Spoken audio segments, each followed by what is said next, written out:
Hi, good morning student. In today's lecture, we start our new chapter, oscillations. Before this, we can see the types of motion. So in this slide, we see that there are two types of motion. First one is the non-periodic motion and second is the periodic motion. Now again the periodic motion is classified into two types. First one is the oscillatory motion and second is the non-oscillatory motion.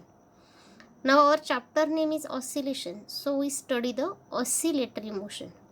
Here oscillatory motion is again divided into two categories, that is the simple harmonic motion and non-simple harmonic motion. So here we see the definition of periodic motion. Periodic motion is the motion that repeats itself in a equal interval of time is known as the periodic motion. म्हणजे जी motion स्वतःला विशिष्ट वेळेनंतर पुन्हा repeat करत असेल तर अशा मोशनला आपण काय म्हणतो, पिरियडिक मोशन म्हणतो. And the interval of time is called time period of the periodic motion. आणि तो लागणारा जो वेळ असतो की ज्या वेळेत ती मोशन काय करते, स्वतःला रिपीट करत असते, तर त्या वेळेला आपण काय म्हणतो, त्या मोशनचा टाईम पिरियड म्हणतो. आता एक्झाम्पल जर असेल पिरियडिक मोशनचं, तर motion of planets around the sun, म्हणजे सूर्याभोवती अनेक उपग्रह फिरतात, तर त्यांची जी मोशन आहे ती काय, पिरियडिक मोशन आहे. किंवा पृथ्वी सूर्याभोवती फिरते असं आपण म्हणतो, तर ती पण काय विशिष्ट वेळेनंतर ती काय करते, पुन्हा त्याच पाथमधनं फिरते, तर ती सुद्धा काय आली, मग पिरियडिक मोशन आली. Now we see the non periodic motion. The motion of particle which does not repeat itself after definite interval of time is called non-periodic motion. For example, the straight line motion of particle. म्हणजे जी motion स्वतःला repeat करत नाही अशा मोशनला आपण काय म्हणतो, non periodic motion म्हणतो. मग linear motion is the example of non periodic motion. Now in this slide, we see some examples of oscillatory motion or periodic motion. So what is the periodic motion? Any motion which repeats itself after a definite interval of time is called periodic motion. जी आपण मगाशीच बघितली की जी motion स्वतःला विशिष्ट वेळेनंतर काय करते, repeat करत असेल, त्या मोशनला आपण काय म्हणतो, पिरियडिक मोशन म्हणतो.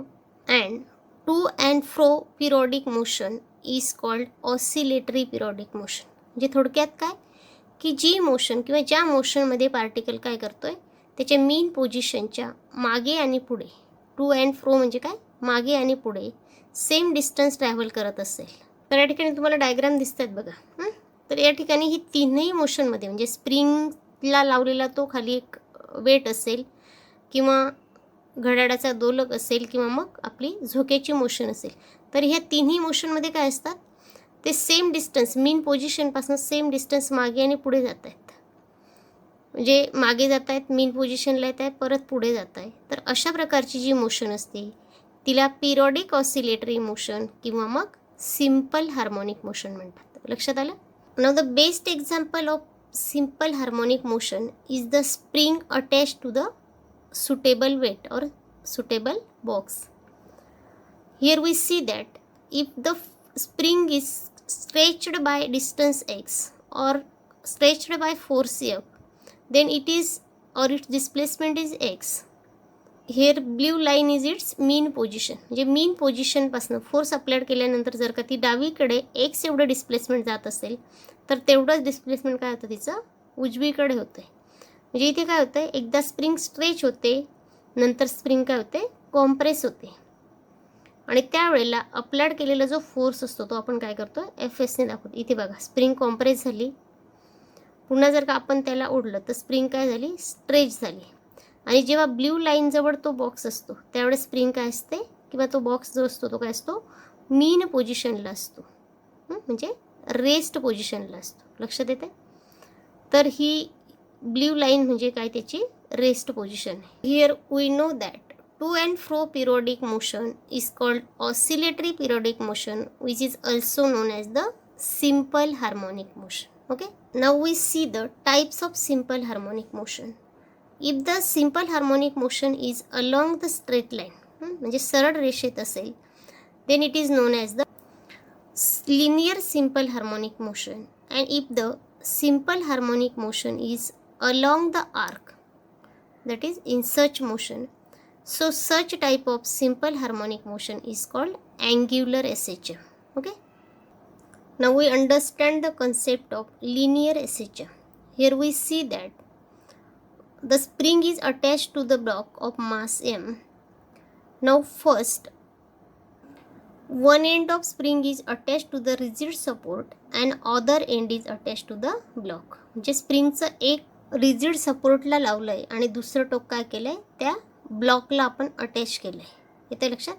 तर आता आपण काय करतो आहे, at the initial position spring is at rest, that is Wien force acting on block is zero. म्हणजे जेव्हा ब्लॉकवर ॲक्ट होणारा फोर्स झिरो असेल तर त्या पोझिशनला आपण काय म्हणणार, तर स्प्रिंगवर कुठलाही फोर्स नसताना तो ब्लॉक आणि स्प्रिंग जेव्हा रेस्ट पोझिशनला असतील तर त्या पोझिशनला आपण काय म्हणतो, इक्विलिब्रियम पोझिशन किंवा मीन पोझिशन म्हणतो.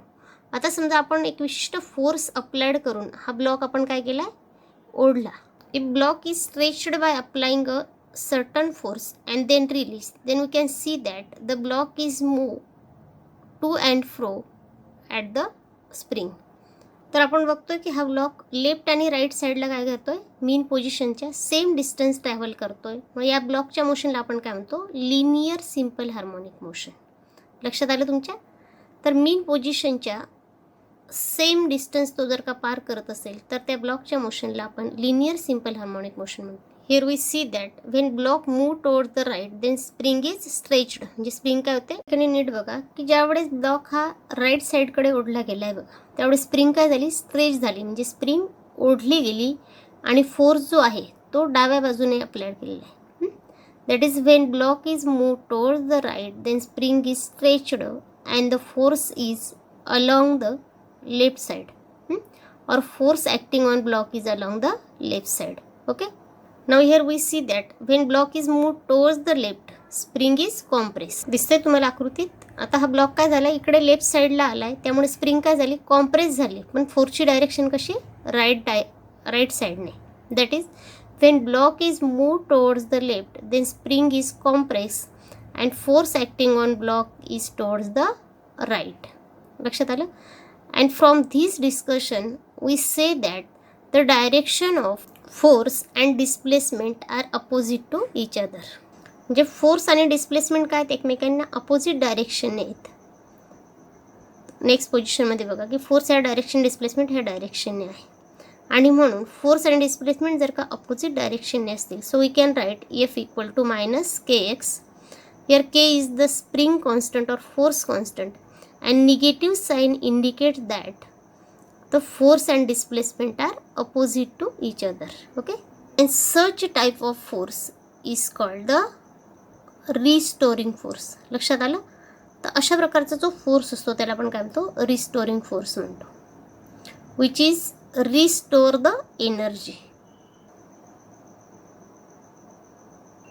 We know that in circular motion centripetal force is necessary.